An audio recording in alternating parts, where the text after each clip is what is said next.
we got parts.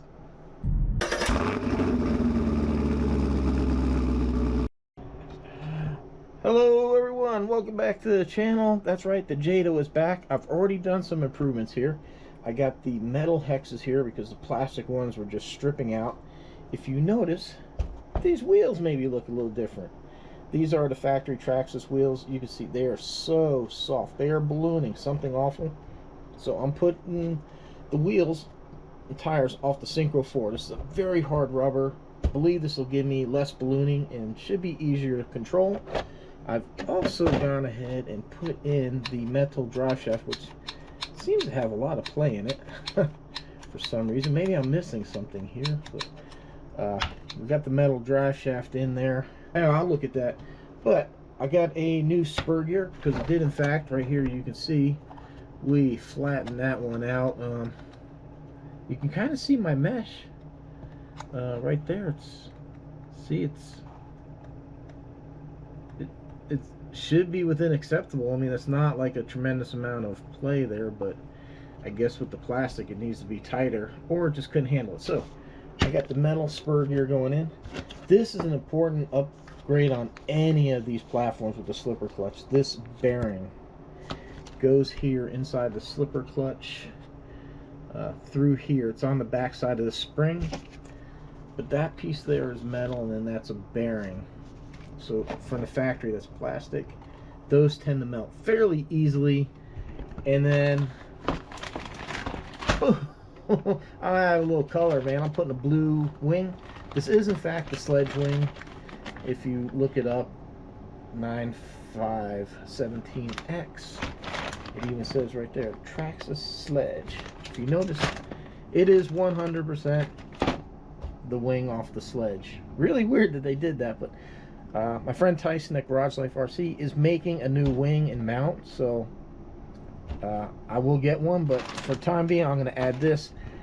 And he also has a switch, a button thing that's going to go here on the center brace, and a nicely done ESC mount, so look for that to come here in the future.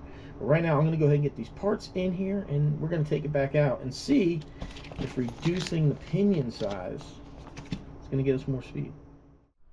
Alright everyone, I hope the audio is going to sound pretty good. Check it out. Always making investments in the channel. Got the DJI mic right here. It's Bluetooth to the Insta360 Ace Pro. You guys can see it's a bit windy. See, I have this right here, these wind socks. I got one for the GoPro and one for the Insta360 right there. The problem is, when you encase a camera like that, it gets really hot. So hopefully this is going to work, but the only answer we have to it right now is to encase it in that, and it overheats. But let's get the Jato ready. All right, we got the Garage Life RC GPS mount. You can buy these off of his website. You know, it's funny, I knew it. I titled that one video the fastest Jato, and I knew that it would stir up some stuff, and people are like, if you think you could take your Rustler or whatever and make it into this, that's fine. Like one guy just said he's got the chassis, but I don't think you do, because this chassis is different. It has these cutouts here for these side pieces that allow the body to clip on. Then you're going to need this front piece, this back piece to add the center brace. You're going to need this shock tower, that shock tower. You're going to have to add the shocks. Then you're going to need this wing mount, the wing, and then of course you're going to need the body. I think you're probably just better off buying this. But let me see. So what do we have done? So I do have the metal hexes. I know I showed this before, but I had the metal hexes. I did add the metal drive shaft. I don't really think you need to go that far. I was just used to the the Arma with the plastic, and it's horrible. It vibrates, but this one was actually pretty solid. So, but I would say metal hexes are a must. I've changed out to a metal spur gear. So we got the Ovonic here. Let me put my rubber band on. Batteries that have a balance lead, I always put a rubber band in there to try to make sure that doesn't go crazy somewhere. And you know, I've had so many people just so concerned about this motor. One guy telling me like run whatever. I'm like, there's not a lot of room in here. There's just not. Actually, even this ESC I could probably shift over so it's a little more airflow. Can you change some stuff? Yeah, well, maybe. If I take the receiver out of this case, like the guy at the hobby store showed me what he did, I could move the ESC over a little bit. I might even be able to put the receiver over here in front of this battery, and then that would give me a little bit more room. But I don't want to go through all that. I'm trying to make this easy. I said, I don't understand why everybody's so, oh, you're gonna blow it up. It's 4S, you can't believe. Who cares, man? We're just out here having fun, man. Just relax. Oh, in the case if I didn't mention earlier, we got the Synchro 4 wheels and tires on here too, because these things feel really firm. I don't think they're gonna balloon as hard. All right. Oh yeah. That's so much easier to control. Oh yeah, man. That is so much easier. Now guys, I didn't build this as a speed run car. I just kind of went down this path. I did add a TQI receiver to this just because I was having problems with the factory one cutting out way down there. So you see that little wag was the TQI. So I turned it down, turned it about off now. Ooh. So, oh my God, I think it's got more power now. It's actually wheeling a bit easier, but before I break my strap on my GPS, it'll be the last speed run I do. I don't know, I might reduce that pinion size and then see if we can't get this motor to fully spool up, but 74. 74. Oh. Yeah. Guys, oh, to say I'm ecstatic is an understatement. Ooh, I want to test a little bit what the air control's like with these tires on here. Oh yeah. See, look at that, I nosed it down too much and I was able to bring it back. I wonder if it'll backflip off of this.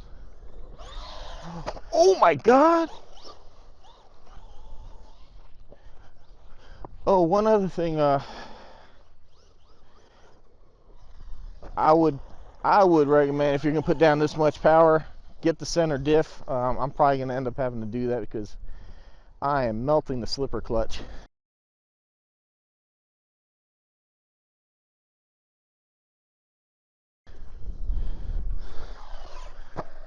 Ooh, air control is nice. Yeah. So I actually, I tightened up the slipper clutch a bit to try to keep it from totally melting, but so even at the end of the day, if somebody would say, oh, you should wait for the VXL to come out, well, I already got a VXL now. Why would I wait? So I mean, at the end of the day, okay, so I got 80 bucks in the ESC and a motor. I got, what, I think it was 30, 40 for the metal hexes, so 80, 90, 120, which, I mean, do you have to have the metal ones? No, but I really think you should, because even when I did this conversion, when I took the back wheels off, the threads were getting a little bit messed up. Let's see something here with the gearing.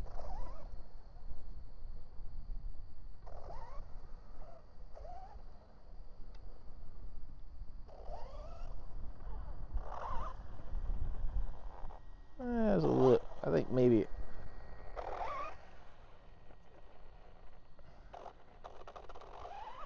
little cogging there if you're gonna try to dry this thing like ultra slow.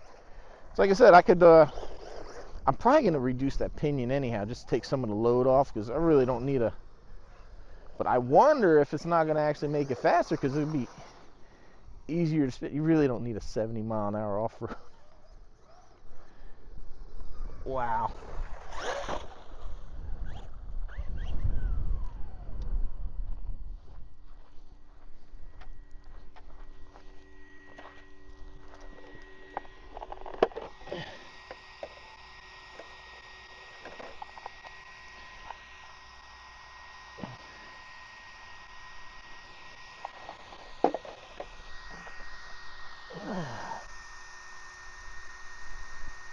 see, blinking green light. I think for the first time ever, I think we went into thermal.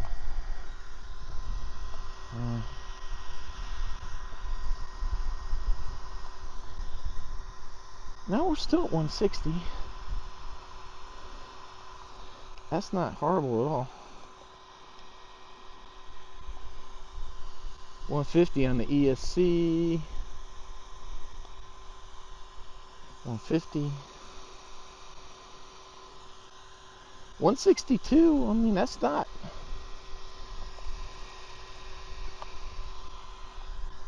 So we're at 170, and I know some people say add 10 degrees for the can. Well, I'm not sure why it cut off. Temperatures aren't to that extreme. Because according to Hobby Wing website, 212, it said don't exceed 212. But maybe I got the thermal set kind of. I'm gonna have to go into the program and see what the thermal set at. But yeah, I think I'm gonna put the smaller pinion in here, and we'll give it one more run. We'll see. Like I said, I'm not trying to get speed out of it. I just want this to run cool.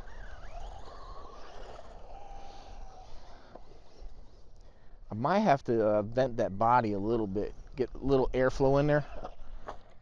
Oh no! Oh, no fears. Tyson is also sending me some parts, and he's sending me his battery tray, which will allow me to use this battery in here. So once I decide what battery I'll use, then I'll go ahead and solder the proper stuff in here. Oh man, look at that! I got fire ant in here. I hit that mound back there. There's some mean pricks. If you've never experienced fire ants, consider yourself lucky. Yeah, Tyson's gonna send me some cool stuff for this car too, so I think we're gonna go ahead and oh man, I got another ant crawling around in there. Ooh, I hate those things. They bite, they sting, it hurts really bad. You see, I hit right here.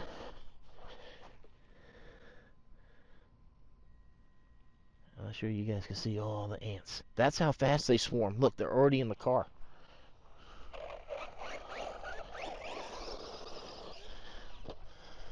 Yeah, I think I'm just going to go down on the pinion. And, you know, for the hell, I'll see if it actually picks up speed. I mean, it could be.